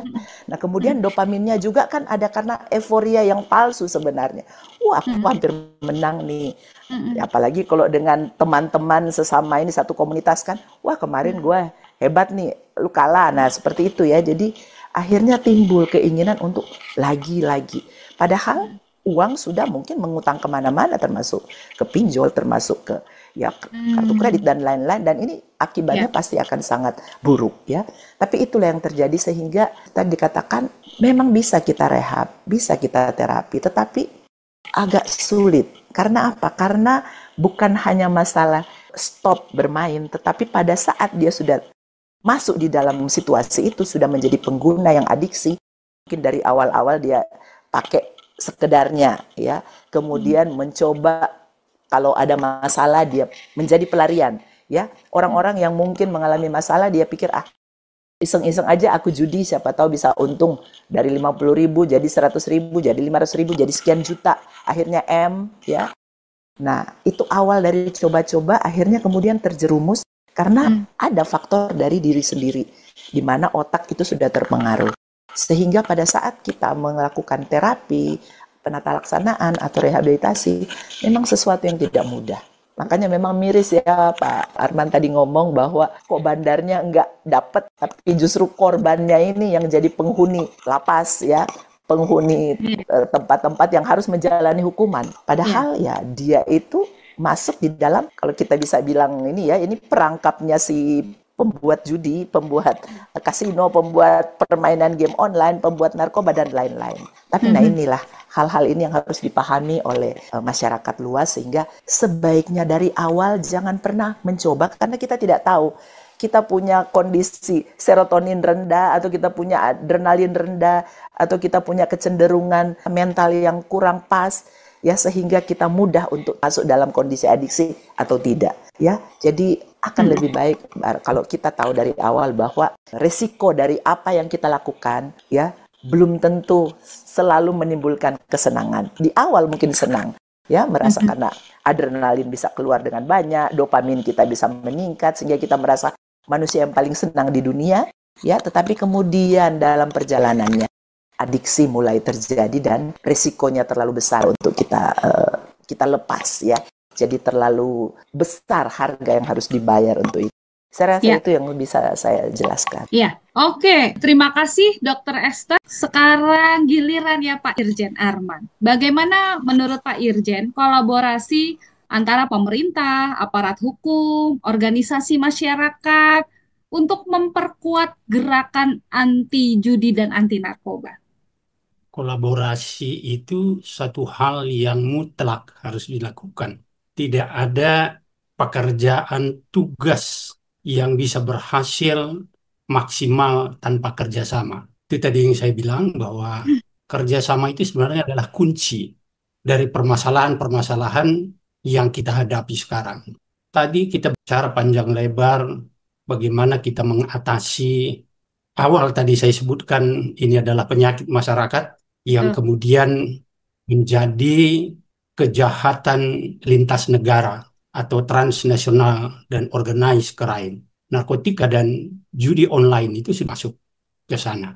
Kalau di bidang narkotika sendiri, itu memang sudah jelas disebutkan dalam undang-undangnya, mutlak diperlukan kerjasama, peran serta masyarakat. Itu bahkan diatur dalam pasal-pasal undang-undang narkotika.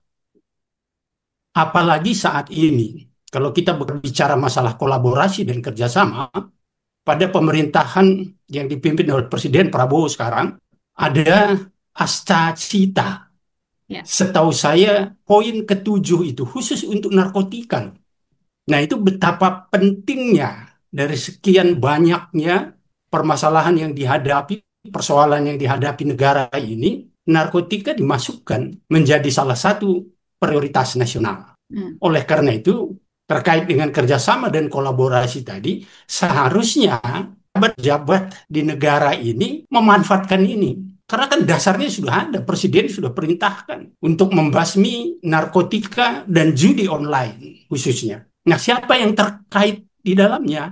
Itu banyak. Di samping masyarakat tadi, itu ada PPATK, itu ada lembaga perbankan, itu ada Kementerian Digi, itu ada para penegak hukum, itu ada Kementerian Luar Negeri. Nah, ini kan harus bekerja sama. Bagaimana mereka menganalisis keuangan yang mencurigakan ini. Bagaimana bank harus menstop transaksi-transaksi yang mencurigakan. Bagaimana Kementerian Digital menelusuri dark web yang menjual narkotika, yang menjual barang-barang terlarang, yang mempromosikan hal-hal yang tidak baik, server-server dan aplikasi yang mengandung pornografi dan judi. Ini kan bisa ditelusuri semua, bohong kalau tidak bisa. Ini ahlinya banyak sekali negara ini. Kalau kita tidak bisa, belajar ke luar negeri. Bisa. Bagaimana para penegak hukum ini satu suara, satu warna. Dan semua dari segi penegakan hukum, khusus untuk dua kasus ini, jangan hanya kejahatan-kejahatan narkotika dan judinya. Kenakan pencucian uang, supaya bisa ditelusuri semua. Melalui apa? Melalui aliran keuangan. Follow the money. Ya, teknik penyelidikan yang dilakukan oleh aparat penegak hukum, terutama narkotika, itu udah gampang, itu bisa dilakukan kalau mau. Kalau enggak, ya susah kita. Kan begitu. Ya. Nah, ini dari segi penegakan hukum tadi. Kolaborasi kembali dengan masyarakat. Nah, kalau kita juga hanya mengandalkan penegak hukum kita, nggak mungkin. Ya. Berapa sih anggota BNN yang bertugas di bidang narkotika? Setahu saya itu cuma sekitar 2.000 orang lebih pegawainya. Dibagi berapa 38 provinsi sekarang, apa yang mau kita lakukan? Iya. Mau kita lakukan? Polisi juga begitu, banyak kerjaan, apalagi demo sekarang ini. Ya. Iya. Konsentrasinya pun terpecah pasti. Iya.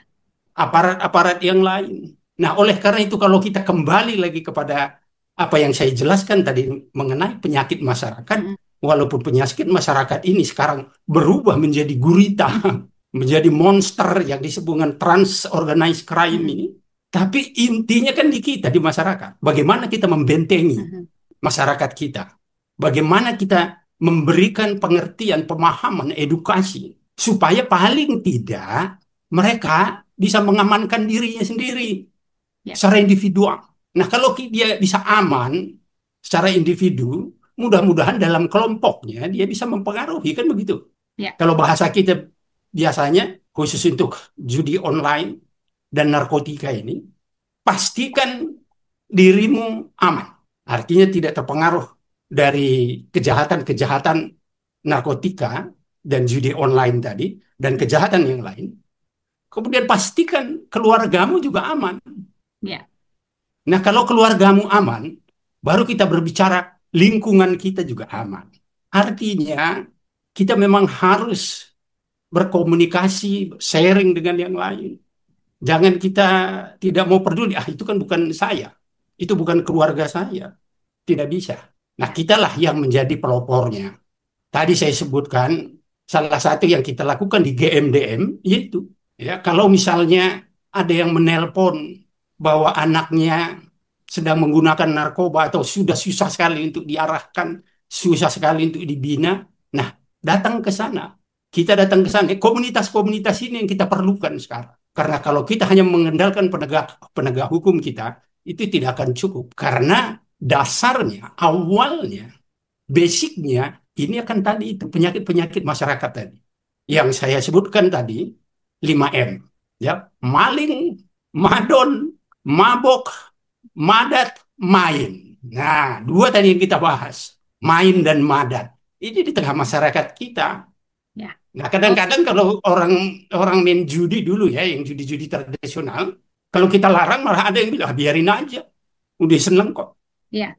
Ada yang minum-minum mabok, ada biarin aja. Nah, ini kan tergantung kembali yang saya sampaikan tadi. Budaya kita jangan menganggap dan jangan membuat semua boleh. Ya. Apa saja boleh. Oke. Permisi. Itu maksud saya. Ya. Padahal itu sudah jelas-jelas merusak dan mengganggu nilai dan norma di tengah-tengah masyarakat. Ya. Jadi intinya memang kerjasama itu sangat sangat sangat perlu sekali. Kolaborasi itu juga ya pasti baik Ya. antara instansi maupun masyarakat, juga masyarakat dengan kelompok yang lain. Terima Ya. kasih. Oke, terima kasih Pak Irjen. Intinya kolaborasi, lebih baik bergerak bersama ketimbang bergerak sendiri ya Pak Irjen. Kita berpindah dulu ke Ibu Putri.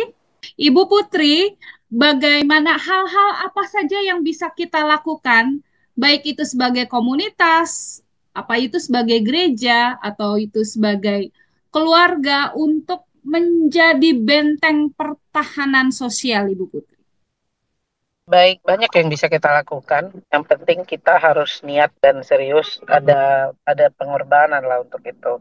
Tapi pengorbanan ini akan sangat berarti kalau mau memulainya. Nah, saya mungkin memulai dari hal-hal yang tadi, hal-hal yang kecil, mungkin kecil, tetapi mudah-mudahan bisa berdampak. Nah, sekarang dengan acara-acara yang sering saya lakukan, saya minta mereka, kalau mereka tidak bisa lepas dari handphonenya misalnya, saya minta mereka mengupload beberapa info. Oh, saya mengikuti ini, ya ini, gitu ya kan. Nah, itu akhirnya membuat, kalau kita misal melarang anak-anak, jangan pegang handphone gitu, udah sulit sekali. Karena bapak mamanya pun pegang handphone terus kerjanya kan. Jadi udah contohnya udah nggak ini. Lalu kepada di acara-acara tempat-tempat sekolah atau apa, nah kita harus bisa buat program-program yang membuat aktivitas siswa itu tidak monoton. Nah, mungkin ada kunjungan-kunjungan ke sekolah gitu ya.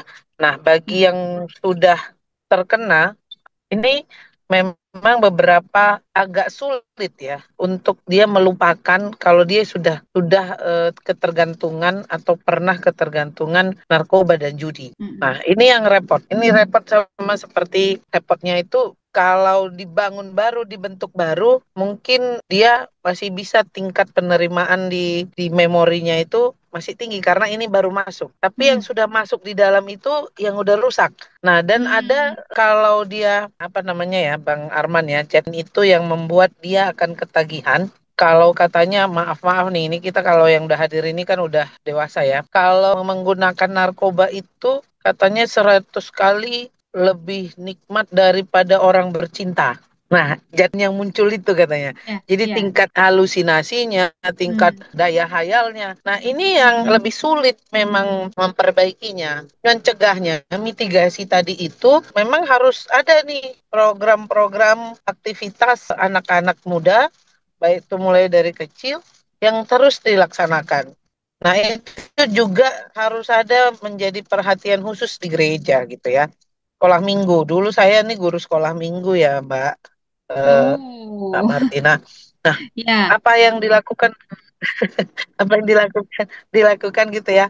Nah, harus memang kegiatan yang ada dialog, ada aktivitas bersama, jangan juga model yang monoton gitu. Nggak saatnya lagi, jadi harus bisa saling mengajak gitu. Sama misal di sekolah, kalau hanya guru yang aktif, tidak diiringi dengan siswa yang aktif juga, nah itu akan membuat mereka, udahlah gini-gini gitu.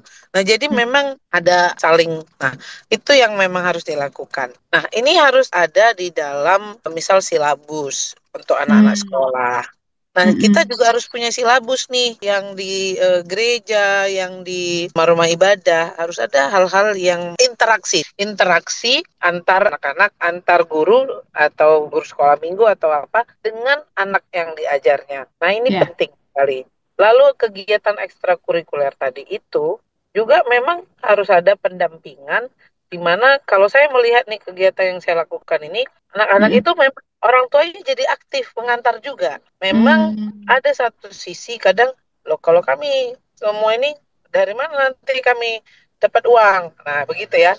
Nah, ini saya alami dari keponakan saya misal begitu. Dulu kakak ipar saya misalnya dia sibuk sekali cari makan lah namanya ya, cari uang gitu ya. Saya sudah ingatkan, Kak, nanti kalau kakak tidak antar ini anak-anak ke sekolah, tidak temani kadang belajar, tidak ngobrol, nanti mereka udah besar ini jadi masalah sama kakak. Benar kejadian. Jadi ponakan saya itu yang benar-benar parah narkoba ya, sampai akhirnya pernah dia seret mamanya untuk menjual tanahnya gitu loh.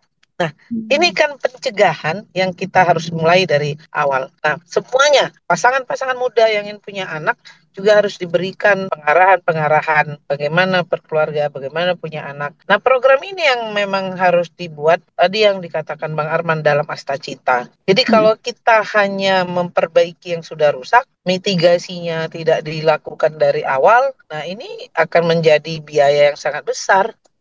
Nah, mitigasi tadi itu satu, aplikasi batas anak itu berapa jam dia bisa pegang handphone, baru bergaulnya kemana, berjam di mana ada ini ya. Ini orang tua harus tahu kegiatan-kegiatan anaknya di mana, walaupun dia tidak fully bisa mengadvisory atau menemani secara langsung, tetapi paling tidak dia sudah ada dengan mempergunakan alat-alat komunikasi yang ada. Nah, ini kan akan membantu handphone tetap dipakai. Nah, atau juga ada pembatasan batas Android yang mana nih anak-anak boleh punya. Itu mungkin bisa dilakukan tindakan pencegahan. Kurang lebih begitu. Tapi banyak hal bisa kita lakukan. Yang penting mau melakukannya bersama. Dan itu dijadikan program bersama. Mungkin demikian, Mbak. Kalau kolaborasi dengan ormas-ormas yang ada, misalnya dengan GMKI, GAMKI, PIKI, itu kira-kira bisa dilakukannya seperti apa ya, Bu? Yang kita lakukan sekarang di PIKI gitu ya, saya sebagai ketua umum PIKI, ini tadi baru melantik PIKI Deli Serdang ya. Nah, tadi juga saya sampaikan, di situ kan ada beberapa hal yang kita programnya bisa kerjasama dengan pemerintah ya. Nah, juga ada PIKI itu kan memang melakukan pelayanan kasih di penjara gitu ya, penjara anak gitu, ada dilakukan, terutama nih di Sumatera Utara juga sangat aktif. Yang lain itu sebenarnya program tadi itu misal dengan Dinas Pendidikan, melakukan kegiatan-kegiatan apalagi yang dia berikan kreativitasnya. Jadi kreativitasnya itu bertumbuh sehingga dia tidak punya waktu untuk bermain game gitu ya. Walaupun bermain game dia oke, aku bisa batasi waktuku main game sekian. Nah, kerjasama dengan pemerintah daerah, apa nih program bersama yang juga dari turunan dari Astacita, kemudian silabus dari pendidikan yang ada. Nah, yang saya kemarin kita lakukan juga di Sumatera Utara, Mbak, itu melakukan digitalisasi gereja. Nah, para pendeta itu ketika dia misal melakukan khotbah-khotbahnya atau bagaimana mereka membuat format dari hasil videonya itu. Nah, ini kita minta anak-anak muda. Banyak sekali. Mereka bisa jadi tim musik, mereka bisa tim IT-nya. Nah, ini membuat mereka itu punya kegiatan lain gitu. Nah, akhirnya bagaimana mengajak semua itu berkumpul bisa dilakukan. Nah, untuk di desa misal, bagaimana sekarang anak-anak bilang, petani itu nggak menarik. Petani itu nggak menarik. Nah, sementara dengan harapan kita ini anggaran untuk infrastruktur pertanian dan pendidikan itu dalam porsi besar sekali kemarin. Pendidikan itu hampir 600 triliun. Jadi kemana implementasi dari rencana anggaran itu? Nah, ini yang perlu Sehingga kemarin kita ini akan mengadakan MOU dengan Kementerian Pendidikan, dengan yang sudah Kementerian Hukum juga, kemudian Kementerian Agama. Nah, ini yang beberapa hal sehingga nanti di daerah-daerah tertentu yang kita sudah ada dan bisa berkolaborasi. Nah, dibuatlah program-program tadi pencegahan mitigasi terhadap judi online dan narkoba dan hal lainnya. Nah, memang harus di situ ada rasa untuk melayani. Nah, itu yang dikorbankan. Bagian waktu kita berikan untuk pelayanan dan melakukan hal-hal tersebut. Kalau kita sudah memulainya, mudah-mudahan pasti itu berkembang. Nah, kalau yang disampaikan Bang Arman tadi, gurita narkoba ini menjadi gurita perbaikan dan untuk membuat itu menjadi lebih baik. Tetap semangatlah. Ya, oke, luar biasa penjelasannya Ibu Putri. Saya kembali ke Dr. Esther. Dari sisi kesehatan masyarakat, bagaimana strategi pencegahan berbasis literasi digital terkait masalah ini, Bu Dokter? Kalau kesehatan masyarakat sebenarnya kan bagaimana kita mencoba untuk melibatkan masyarakat itu sehingga masyarakat pun merasa bahwa ini bukan masalah jauh, ini masalah kita bersama-sama. Nah, salah satunya tadi ya kita mulai dari persiapan pranikah sebelum seseorang menikah gitu kan. Bukan sekedar yang penting saya udah punya duit, tabungan saya udah cukup, rumah saya sudah ada, udah saya nikah. Tetapi ada persiapan-persiapan tertentu yang penting bagaimana dia memiliki parenting skill yang tepat ya sehingga dia kemudian pada saat dia punya anak, pada saat dia mendidik anak, bukan kemudian dulu saya nggak punya apa-apa, sekarang saya punya duit, saya belikan semuanya untuk anak saya. Sehingga akhirnya akan sulit untuk mulai membatasi, karena anak sudah terbiasa kan. Saya mau ini dapat, masih usia belum mengerti apa-apa, udah sepeda listrik, sudah motor listrik kemana-mana ya. Jadi resiko di anak itu belum tahu, tapi dia sudah mendapat, dia merasa itu hak yang dia bisa dapat. Bahkan kemudian ada menuntut, kalau nggak dapat dia mulai rebel, dia mulai marah-marah, ya. Nah, ini pola-pola belum pakai narkoba sudah seperti itu, apalagi kemudian kalau dia sudah mengenal narkoba, mulai karena mungkin merasa hebat nih, mulai dari rokok, ya hebat sekali nih bisa merokok, dari rokok lama-lama masuk. Rokok itu kan awal ya, selalu kita kalau dalam ini diskusi-diskusi, rokok itu biasanya pintu awal karena orang memulai merasa ada adiksi, ada nyaman, ada pleasure di situ. Nah, narkoba itu hampir sama seperti itu. Jadi pada saat kita menggunakan kemudian tadi endorfin, dopamin, hormon-hormon yang lain pun kemudian dirilis dan itu merasakan wah nyaman, enak, sehingga akhirnya terjadilah perilaku kompulsif, pengen pakai lagi, padahal sudah banyak risiko yang negatif, harmful, bahkan sudah menyakiti, ya sudah ada risiko-risiko yang mengakibatkan hal yang fatal. Nah, kembali lagi, apa sih sebenarnya yang perlu kita lakukan untuk memprevensi? Prevensi itu memang lebih penting daripada kemudian rehabilitasi atau penanganan, ya karena sekali dia sudah kena akan sulit. Nah, tadi saya sudah singgung di awal, mulai dari keluarga, kemudian masuk ke dalam pendidikan. Tadi juga Ibu Putri sudah menyinggung bagaimana ada modul-modul tertentu. Saya tertarik juga tadi Ibu Putri melakukan show ya. Jadi kita melakukan fashion show. Jadi mungkin anak-anak itu kan banyak talentnya ya, bakatnya ya. Mungkin kalau memang satu tempat itu komunitasnya, apakah di gereja atau di masyarakat. Kalau dulu ada Karang Taruna, saya nggak tahu sekarang masih ada nggak ya. Jadi sebenarnya hal-hal ini sebenarnya hal-hal yang positif yang bisa dikembangkan sehingga masyarakat itu merasa bahwa masih ada. Saya ini seseorang yang bisa menjadi orang yang berarti. Karena dia merasa bahwa dia mendapat tempat yang cukup nyaman, bisa punya komunitas yang bisa support, mendukung, kelebihan yang dia punya bisa dihargai. Ya. Mungkin dia tidak pandai dalam memasak misalnya, tapi dia pandai dalam berdandan, tak pandai dalam berbicara. Jadi seseorang itu kemudian talentnya bisa dikembangkan. Kemudian juga sekarang kalau Kalau kita bicara dari gereja, kebetulan saya di sini diundang mewakili PGI ya. Gereja sekarang juga fokus kepada anak. Ada istilah gereja ramah anak. Saya rasa ini sudah cukup lama ya berjalan, sudah beberapa tahun ini. Sehingga dari awal anak-anak ini kemudian diperlakukan sama seperti orang dewasa. Bukan mininya orang dewasa. Sehingga kebutuhan anak juga harus diperhatikan, termasuk tadi lingkungan gereja yang positif, yang tidak kemudian membuat anak tuh belajar hal yang negatif. Ya misalnya tadi rokok, tidak merokoklah di gereja walaupun cuma di pintu gerbang, ya kan, dengan anak melihat itu contoh kan. Wah, itu ada Pak Pendeta atau itu ada Ibu Majelis yang melakukan seperti itu menjadi role model yang tidak baik. Nah, kemudian mungkin juga hal-hal bagaimana anak-anak itu mendapat hak, ya jangan kamu masih anak sekolah minggu, udahlah nanti aja.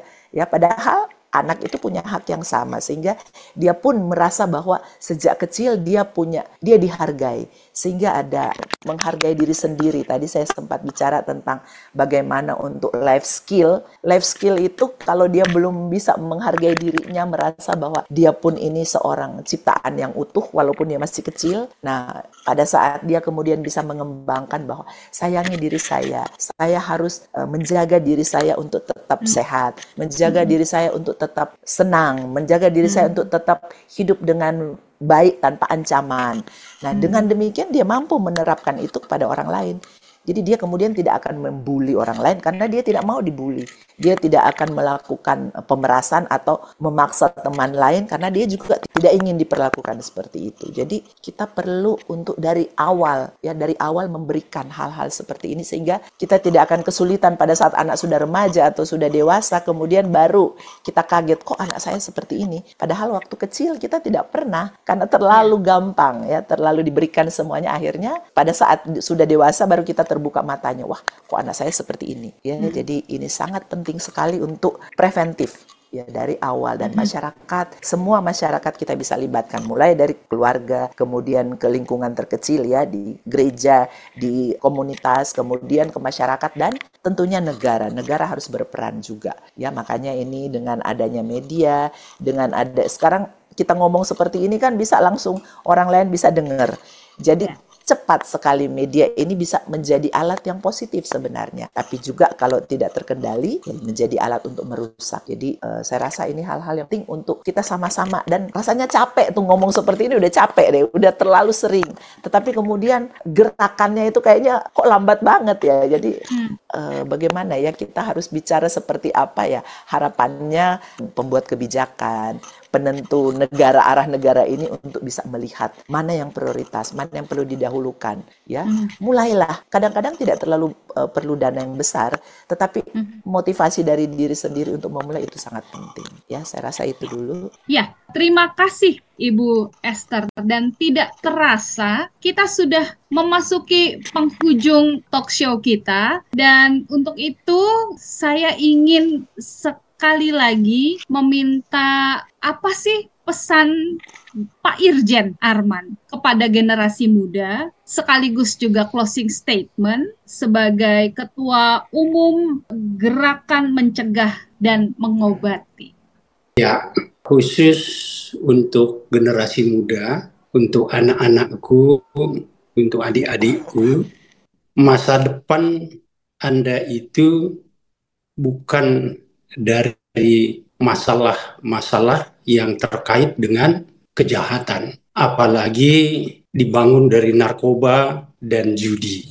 Oleh karena itu, hindarkan, tolak, dan lawan permasalahan-permasalahan yang akan mengganggu masa depanmu. Kelihatannya memang simpel untuk diucapkan, tapi sangat susah untuk dilakukan. Oleh karena itu, berusahalah tetap di jalan yang lurus, jauhkan dirimu dari hal-hal yang tidak baik. Dan jangan lupa, dalam setiap kegiatan dan aktivitasmu, berdoalah pada Tuhan. Itu pesan saya. Terima kasih. Untuk teman-teman yang sedang menyaksikan, terutama teman-teman muda, jika ingin mendapatkan informasi lebih lanjut dari GMDM, Gerakan Mencegah dan Mengobati, harus menghubungi kemana, Pak Irjen? Kita punya medsosnya fix phone-nya ada. Kalau kantor pusatnya di Pondok Kopi Jakarta Timur. Tetapi bagi teman-teman di provinsi, setiap provinsi ada. Kalau kabupaten, kota belum semua ada, tapi ada yang sudah ada sekitar 170, sudah cukup banyak. Nah, sekjennya namanya Bapak Richard Nayawan, sarjana hukum. Dan kalau mau bergabung juga silakan tinggal daftar. Bisa juga ya. Daftar nanti.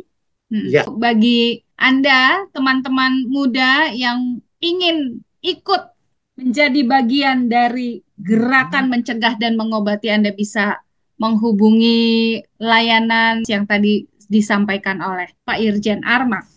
Ibu Putri, kita juga mau mendengarkan closing statement dari Ibu Putri selaku Ketua Komite 2 DPD RI dari aspek sektor ekonomi untuk penanggulangan judol dan narkoba. Apa pesan-pesan Ibu Putri untuk generasi muda? Kepada generasi muda, generasi emas Indonesia, jangan biarkan judi dan narkoba merusak dirimu. Kau terlalu berharga untuk bangsa ini dan kau berharga di mata Tuhan. Jangan biarkan Tuhan menangis atas kehancuran ciptaannya. Jadilah pribadi yang lebih baik. Jadilah generasi muda yang membawa bangsa ini menjadi lebih baik. Jadilah generasi muda yang membawa kemuliaan bagi Tuhan. Ya, terima kasih Ibu Putri, dan kita menuju Ibu Esther. Apa pesan-pesan Ibu selaku Komisi Kesehatan PGI kepada teman-teman generasi muda bangsa Indonesia? Ya, saya mau pesan ya, anak-anakku, adik-adikku, ya, sayangi dirimu, ya, karena engkau berharga. Engkau adalah ciptaan Tuhan yang paling mulia. Nah, dua hal yang penting. Cobalah tingkatkan coping, kemampuan beradaptasi dalam situasi sesulit apapun, dan kemudian tingkatkan resiliensimu, daya tahanmu, daya juangmu, sehingga tekanan apapun tidak kemudian membuat kamu jatuh, apalagi masuk ke dalam sarang narkoba ataupun judi online. Selamat berjuang, sukses selalu, Tuhan berkati. Ya, rasanya banyak hal yang boleh kita pelajari pada talk show pada malam hari ini. Kalau boleh saya simpulkan, sebenarnya ketiga narasumber kita sudah sehati, sefrekuensi ya, bahwa mulailah dari diri sendiri, pentingnya berkolaborasi, dan juga bagaimana kita berelasi dengan pemerintah. Juga ada harapan bahwa pemerintah harus tegas ya, stop, jangan stop lalu muncul lagi, dan mulailah apa yang bisa kita lakukan dengan keluarga kita, dengan lingkungan kita, sehingga kita akan menjadi generasi di masa depan. Demografi itu bukan musibah, tetapi itu adalah anugerah dari Tuhan. Selamat berkarya. Terima kasih untuk para narasumber malam hari ini, Bapak Irjen Arman, Ibu Putri, Ibu Dr. Esther. Semoga Tuhan memberkati. Selamat berkarya dimanapun Anda berada. Dan selamat malam. Saya kembalikan talk show ini kepada host kita pada malam hari ini. Silakan. Ya, sahabat KSMB Network, kita telah bersama-sama menyaksikan podcast episode kelima dengan judul Dahsyatnya Daya Rusak Judi Online dan Narkoba, Racun Digital dan Sosial, bersama ketiga narasumber inspiratif yang dipandu dengan apik oleh moderator kita. Dan harapan kami, podcast kali ini dapat menjadi media reflektif dan edukatif yang memperkuat narasi damai dan pemberdayaan melalui konten yang mencerahkan khas KSMB Network, serta untuk membangun benteng pertahanan sosial yang dimulai dari kesadaran bersama bahwa judi online dan narkoba bukan sekedar masalah moral, tapi ancaman nyata terhadap generasi dan masa depan bangsa Indonesia.